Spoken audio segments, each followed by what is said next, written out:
ಓಂ ಶ್ರೀ ಗುರುಭ್ಯೋ ನಮಃ ಹರಿಃ ಓಂ. ಓಂ ಕಾತ್ಯಾಯನಾಯ ವಿದ್ಮಹೇ ಕನ್ಯಾಕುಮಾರಿ ಧೀಮಹಿ ತನ್ನೋ ದುರ್ಗಿ ಪ್ರಚೋದಯಾತ್. ಓಂ ಶ್ರೀ ಶಿವಂ ಗುರುಭ್ಯೋ ನಮಃ. ಆತ್ಮೀಯ ವೀಕ್ಷಕರಿಗೆಲ್ಲರಿಗೂ ಕೂಡ ಚಂದ್ರಶೇಖರ್ ಮಾಡುವಂತಹ ಆತ್ಮೀಯ ನಮಸ್ಕಾರಗಳು. ಎಲ್ಲರಿಗೂ ಕೂಡ ಜ್ಯೋತಿರ್ಮಯ ನಾಡಿ ಆಸ್ಟ್ರಾಲಜಿ ಯೂಟ್ಯೂಬ್ ಚಾನೆಲ್ಗೆ ಸ್ವಾಗತವನ್ನು ಬಯಸ್ತಾ, ನಾವು ಈ ದಿನ ವಿಶೇಷವಾಗಿ ಶ್ರಾವಣ ಸೋಮವಾರದ ಒಂದು ವಿಶೇಷ ಮತ್ತು ಮಹತ್ವವನ್ನು ಸಂಕ್ಷಿಪ್ತವಾಗಿ ತಿಳ್ಕೊಳ್ಳೋಣ. ನೋಡಿ, ಶಿವನಿಗೆ ಕಾರ್ತೀಕ ಮಾಸ ಮತ್ತು ಕಾರ್ತೀಕ ಸೋಮವಾರಗಳು ಯಾವ ರೀತಿ ಅತ್ಯಂತ ಶ್ರೇಷ್ಠ ಮತ್ತು ಪ್ರಿಯವೋ, ಅದೇ ರೀತಿ ಶ್ರಾವಣ ಮಾಸ ಮತ್ತು ಶ್ರಾವಣ ಸೋಮವಾರಗಳು ಕೂಡ ಅತ್ಯಂತ ಪ್ರಿಯಕರವಾದಂತಹ ವಾರಗಳು ಅನ್ನುವಂಥದ್ದನ್ನು ನಾವು ಶಾಸ್ತ್ರಗಳಲ್ಲಿ ತಿಳ್ಕೊಬಹುದಾಗಿರುತ್ತೆ. ಇನ್ನು ನೋಡಿ, ಶ್ರಾವಣ ಮಾಸದ ಒಂದು ಶುಭ ದಿನಗಳು ಶಿವ ಮತ್ತು ಪಾರ್ವತಿಯರಿಗೆ ಅತಿ ಹೆಚ್ಚು ಸಮರ್ಪಿತವಾದಂತಹ ಒಂದು ದಿನಗಳಾಗಿರ್ತಕ್ಕಂಥದ್ದು. ಇನ್ನು ಶ್ರಾವಣ ಸೋಮವಾರಕ್ಕೂ ಕೂಡ ಅದರದ್ದೇ ಆದಂತಹ ಒಂದು ವಿಶೇಷವಾದಂತಹ ಮಹಿಮೆ ಮತ್ತು ಮಹತ್ವ ಪುರಾಣಗಳಲ್ಲಿ ಉಲ್ಲೇಖ ಆಗಿರ್ತಕ್ಕಂಥದ್ದು.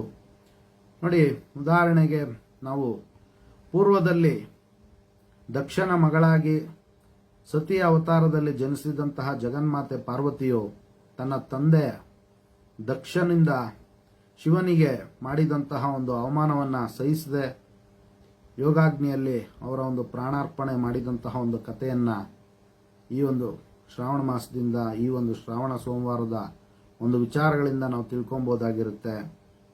ಪುನಃ ಪರ್ವತರಾಜನ ಮಗಳಾಗಿ ಜನಿಸಿದಂತಹ ಒಂದು ಪಾರ್ವತಿಯು ಶಿವನನ್ನ ಪಡೆಯುವಂತಹ ಒಂದು ಹಂಬಲದಿಂದ ಶ್ರಾವಣ ಸೋಮವಾರಗಳ ದಿನದಂದು ಅತ್ಯಂತ ಶ್ರದ್ಧೆ ಮತ್ತು ಭಕ್ತಿಯಿಂದ ಶ್ರಾವಣ ಸೋಮವಾರದಂದು ಶಿವನ ಪೂಜೆಯನ್ನು ಆಚರಿಸಿದ್ರು ಅನ್ನುವಂಥದ್ದು ಕೂಡ ನಾವು ಶಾಸ್ತ್ರಗಳಲ್ಲಿ ತಿಳ್ಕೊಳ್ಬಹುದಾಗಿರುತ್ತೆ. ಇನ್ನು ಆದ್ದರಿಂದ ಈ ಒಂದು ಶ್ರಾವಣ ಸೋಮವಾರದಲ್ಲೂ ಕೂಡ ಅತ್ಯಂತ ಶುಭಕರ ಮತ್ತು ಶಿವನ ಪೂಜೆಗೆ ಅತ್ಯಂತ ಶ್ರೇಯಸ್ಸು ಮತ್ತು ಅತ್ಯಂತ ಶುಭ ಫಲಗಳನ್ನು ನಾವು ಪಡಿಬಹುದಾಗಿರುತ್ತೆ. ಇನ್ನು ನೋಡಿ, ವಿಶೇಷವಾಗಿ ಹೆಣ್ಣು ಮಕ್ಕಳಾಗ್ಲಿ ಗಂಡು ಮಕ್ಕಳಾಗ್ಲಿ ಓಂ ನಮಃ ಶಿವಾಯ ಅನ್ನುವಂತಹ ಒಂದು ಮಂತ್ರವನ್ನ ಸಾಧ್ಯವಾದಷ್ಟು ಕೂಡ ಈ ದಿನ ಶಿವನ ಒಂದು ಪೂಜೆ ಮತ್ತು ಆರಾಧನೆಯಿಂದ ಮಂತ್ರ ಜಪವನ್ನು ಮಾಡೋದ್ರಿಂದ ಅವರ ಜಾತಕದಲ್ಲಿರ್ತಕ್ಕಂತಹ ಒಂದು ರವಿಗ್ರಹರ ದೋಷಗಳಾಗಿರ್ಬೋದು, ಚಂದ್ರಗ್ರಹರ ದೋಷಗಳಾಗಿರ್ಬೋದು ದೂರ ಆಗುವಂತ ಒಂದು ಸಾಧ್ಯತೆ ಇರುತ್ತೆ. ಅವರ ಮನಸ್ಸಿನ ಚಂಚಲತೆಗಳು ದೂರ ಆಗುವಂತ ಸಾಧ್ಯತೆಗಳಿರುತ್ತೆ. ಅದೇ ರೀತಿ ಅವರ ಒಂದು ಕಷ್ಟ ಕಾರ್ಪಣ್ಯಗಳನ್ನ ದೂರ ಮಾಡಿಕೊಳ್ಳುವಂತಹ ಒಂದು ವಿಶೇಷವಾದಂತಹ ಒಂದು ಸಂದರ್ಭ ಸನ್ನಿವೇಶಗಳು ಈ ಒಂದು ಸೋಮವಾರದ ದಿವಸ ಅವರು ಪೂಜೆ ಮಾಡೋದ್ರಿಂದ ಅವರಿಗೆ ಒದಗಿ ಬರತಕ್ಕಂಥದ್ದು.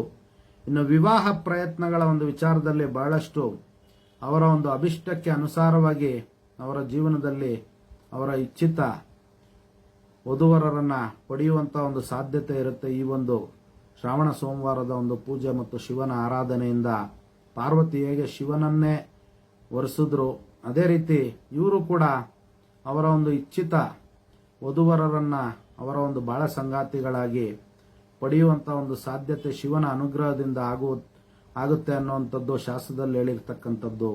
ಇದಿಷ್ಟು ಕೂಡ ಶ್ರಾವಣ ಸೋಮವಾರದ ಒಂದು ಮಹಿಮೆ ಆಗಿರ್ತಕ್ಕಂಥದ್ದು. ಎಲ್ಲರಿಗೂ ಕೂಡ ಜಗನ್ಮಾತೆಯ ದಿವ್ಯ ಆಶೀರ್ವಾದ ಇರಲಿ ಅಂತ ಮತ್ತೊಮ್ಮೆ ನನ್ನ ಆರಾಧ್ಯ ದೇವತೆ ಲಲಿತಾಂಬಿಕೆ ಬಳಿ ಪ್ರಾರ್ಥನೆ ಸಲ್ಲಿಸುತ್ತಾ, ಸರ್ವೇ ಜನಃ ಸುಖಿನೋ ಭವಂತು, ಸಮಸ್ತ ಸನ್ಮಂಗಳಾನಿ ಭವಂತು, ಶುಭಮಸ್ತು.